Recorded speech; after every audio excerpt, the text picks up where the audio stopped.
Brandon carried between 2011 Mr. Olympia, where he was placed 8th, and the 2019 Arnold Classic, when he won the contest and defeated William Bonac, who was placed 2nd, and Luke Sando, who was placed 3rd.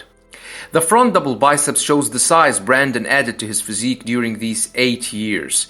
We can see that in the size and the width of his lats, along with his tight midsection and narrow waist, which grant him an impressive V-taper. But more importantly, the size and the conditioning of his thighs. Brandon has always been criticized for not having powerful legs that match his impressive upper physique. But by comparing his current physique to the package he had few years back, you can see that his thighs have greatly improved. Brandon hits an impressive front lat spread. Notice the improved size and the conditioning of his chest, shoulders, and arms. His lats have become wider and denser, but at the same time he maintained the small waist. His thighs have become more massive and better conditioned, which means that he realized the weakness he had and worked hard on eliminating it, which resulted in defeating one of the most powerful contenders nowadays, namely William Bonac. The side chest shows the incredible size he added to his shoulders, and we will see that clearly in the back double biceps. I'm not a huge fan of his side chest, and I think that he should push his chest more forward to try to replicate Arnold's phenomenal pose. His chest has become thicker and his thighs and hamstrings have become more massive. It's really impressive that he managed to add this amount of size but maintained a tight midsection at the same time. Back has always been one of his most powerful areas. His shoulders have become more massive and better conditioned. His lats have become wider and denser. His huge traps have become better defined and ripped.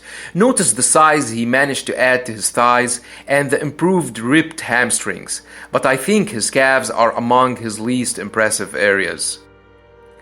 The rear lat spread shows the improved width and density of his lats. Although the tanning is darker in 2019, his hamstrings still look better ripped and separated than his 2011 version.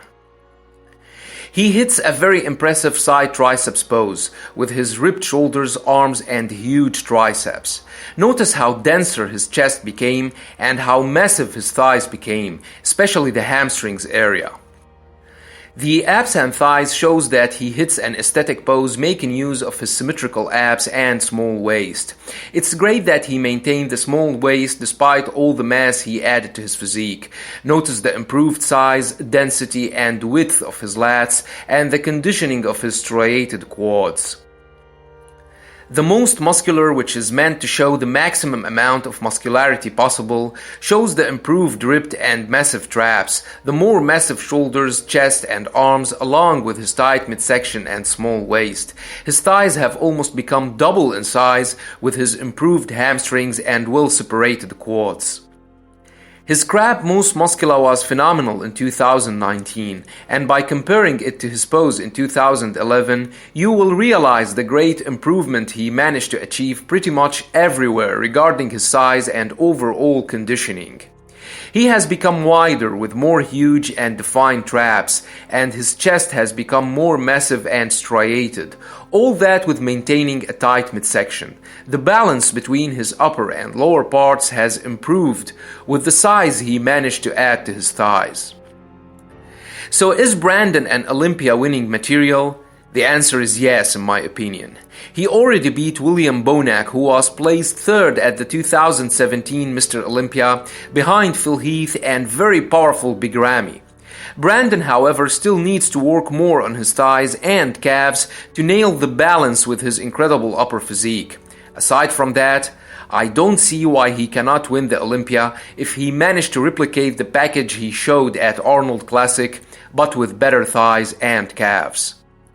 Hope you liked the video. Don't forget to subscribe, share, and like. Thanks for watching, and have a nice one.